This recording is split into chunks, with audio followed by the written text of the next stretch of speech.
Welcome to a new edition of the Neon Jazz Interview Series with Kansas City jazz composer and arranger and pianist Brad Cox.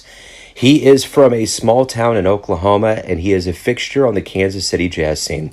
He is the co-founder of the Owen Cox Dance Group and founder and director of the People's Liberation Big Band of Greater Kansas City, and that group has a new album in the works, and he talked about it.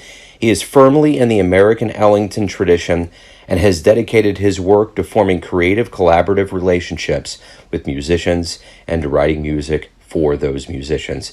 He studied composition at the University of Missouri, Kansas City, and was a recipient of the 2010 Charlotte Street Foundation Generative Performing Arts Award. You can always catch him at the RecordBar as a part of the Jeff Harsbarger series and many other joints around Kansas City. So please get to know him and dig this interview, my friends.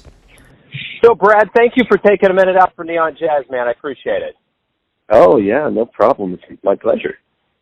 And let's dive right in here and just kind of get an idea of potentially any recordings that you have on the horizon, anything that's happening along those lines.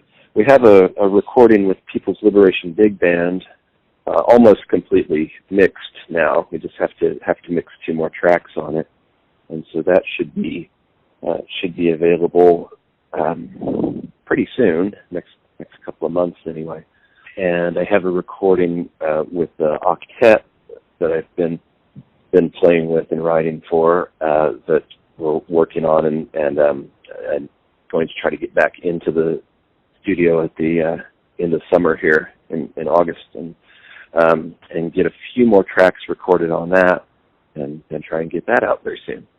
So as far as live shows, you're a regular on the Kansas City scene. So give me an idea of people out there that want to catch you live. What's kind of a regular gig? What kind of gigs are coming up for you? Well, with the People's Liberation Big Band and the octet that I just spoke of, we played pretty regularly on Jeff Harsbarger's jazz series down at the RecordBar, and we do some dates at the Ship and things like that. Even though I have a background in jazz and such, I don't actually do a lot of club dates, like at Green Lady and stuff like that, doing standards, because I'm just honestly not very good at that, and so I have just focused a little more on the original music side of things. I mean, I really like hearing guys tear it up, playing standards in a traditional format like that, but I'm not very skilled at it myself. So let's go back to the beginning of your life. Give me an idea of where were you born and raised and kind of how you got into music. Well, I was born in a tiny little town in Oklahoma, in northeast Oklahoma, called Pawhuska. My grandmother worked as a piano teacher there in Pawhuska, and my mother ended up being a piano player as well and studied piano in college. And so I was just kind of around the piano all the time, I guess, with my mom teaching and whatnot. I took piano lessons as a kid, but then started playing French horn in the band and didn't really play piano again until I was in high school. And so I kind of picked it up again a little later.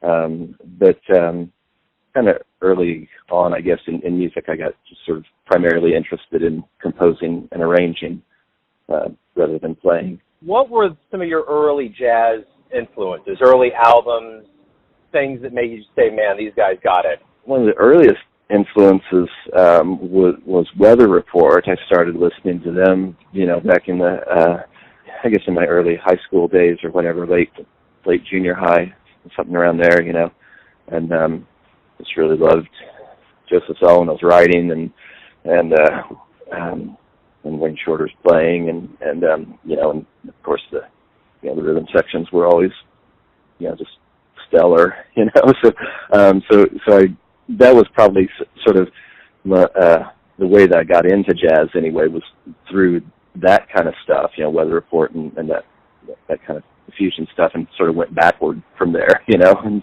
then started listening to the earlier stuff. I had my French horn teacher when I was in junior high and high school was a member of BCR, the local band here. They've been playing forever. Yeah.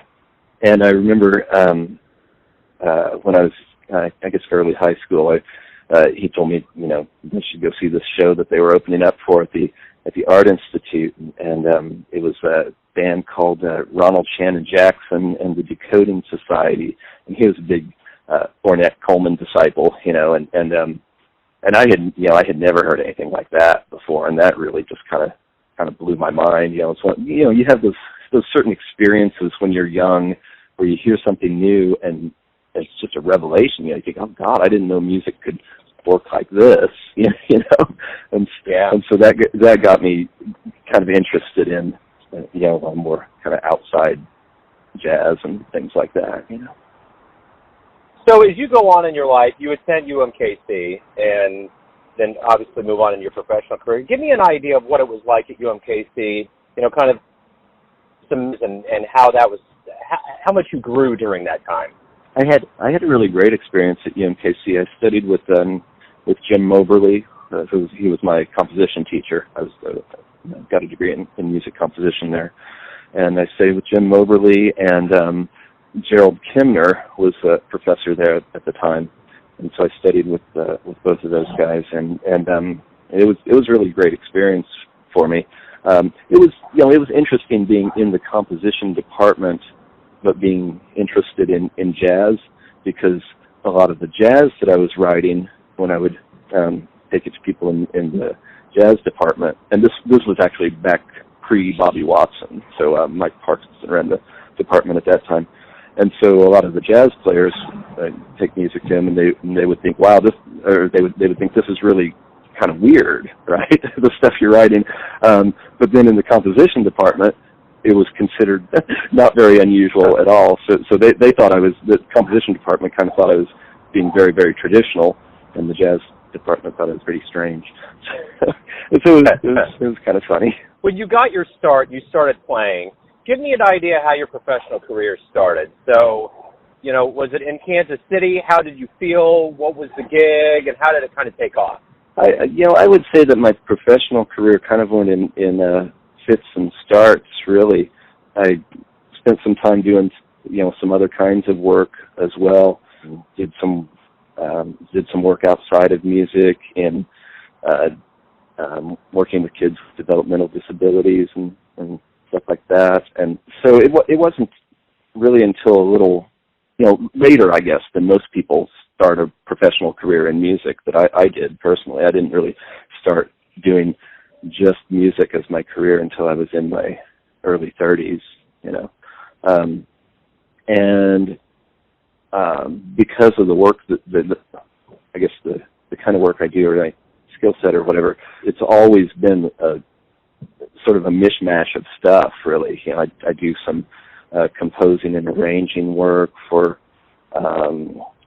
some different theater people, and for Paul Messner puppets, and for different stuff like that, and do a tiny bit of teaching, and do some work playing a pipe organ for a church, and just kind of a mishmash of stuff, really. The main thing for me is to make sure I make enough time for the kind of composing work that I want to do, because a lot of that work is the side of it that's the most difficult for me to make money from, right? So if I want to make that happen, I have to really push that, right? Because all the other stuff, they're just more traditional things to make money from, right? And so I have to kind of push that side that's interesting to me, that's maybe not gonna pay the bills unless I really take some extra work to try and get it out in front of people. Absolutely.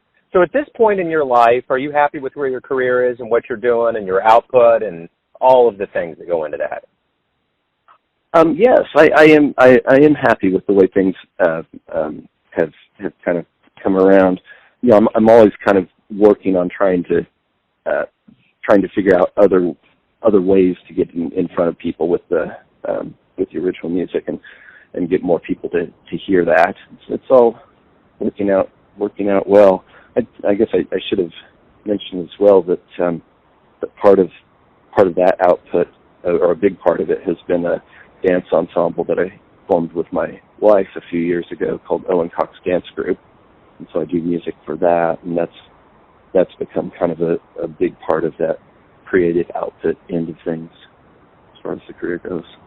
So, what was one of the first live jazz shows that you saw that really blew your doors down? When I was a kid, Kansas City used to do a lot of free public concerts, So I remember hearing Toshiko Akiyoshi's big band on the lawn of the Nelson Gallery, and that one was, that one kind of made me think a little differently about music, just because it was a big band sound that I hadn't heard before, and like I said, I kind of got into jazz through listening to stuff like Weather Report, and so when I started hearing big bands, they were older big bands, like the Count Basie big band and things like that, and I really loved it, but I hadn't really heard more modern big band writing at the time. So that one was one of the early shows that I heard that really kind of influenced me when I was a kid, I guess, Yeah, right on. So, what do you like best about the Kansas City jazz scene? It's a pretty fertile ground. There's a lot going on, a lot of joints. That places keep opening. But what do you like the most about the Kansas City jazz scene? The people, undoubtedly. I mean, of course, there are a lot of really good players here right now, and that is very exciting. But the other thing that's great about it is that they're all so nice, right?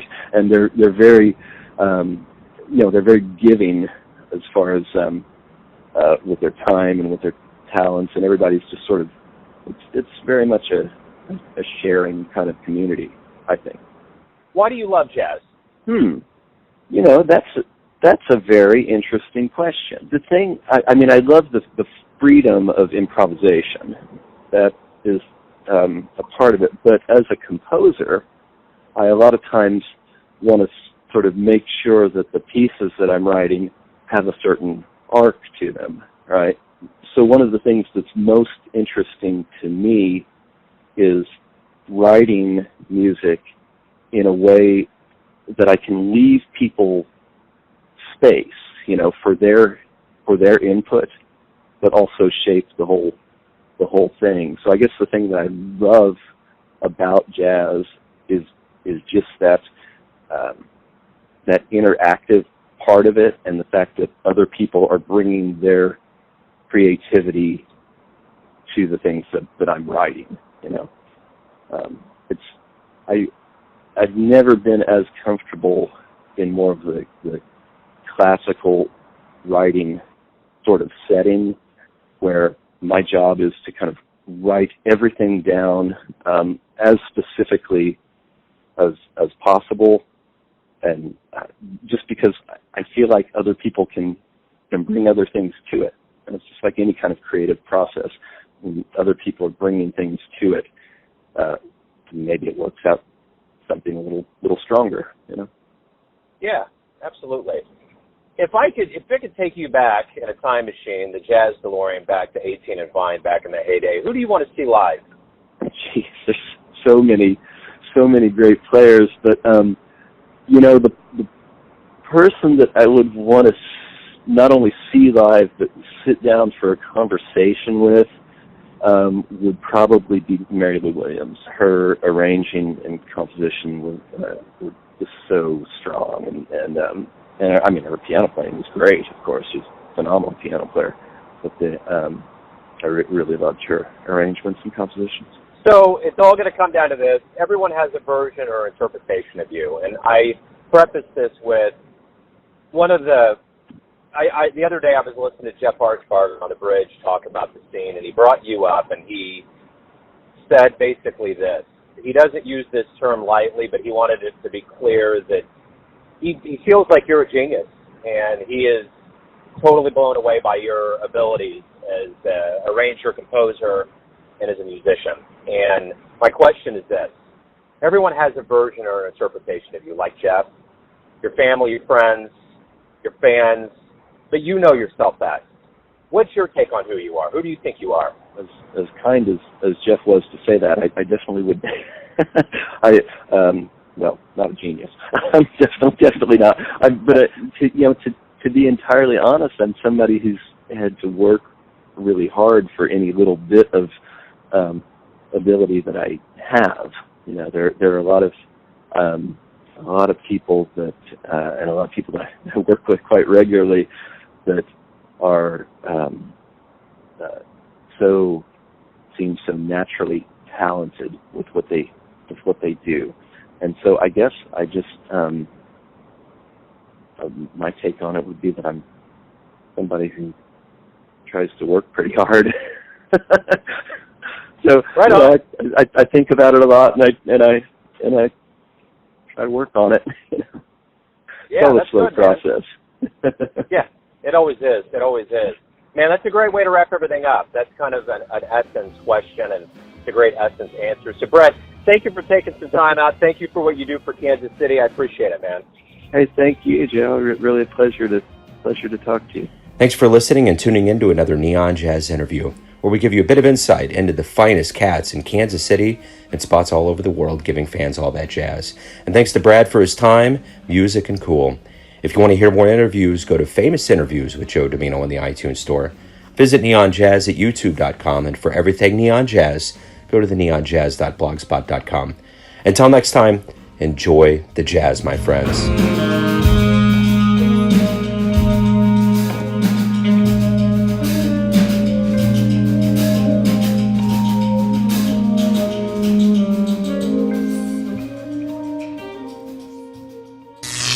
Neon Jazz.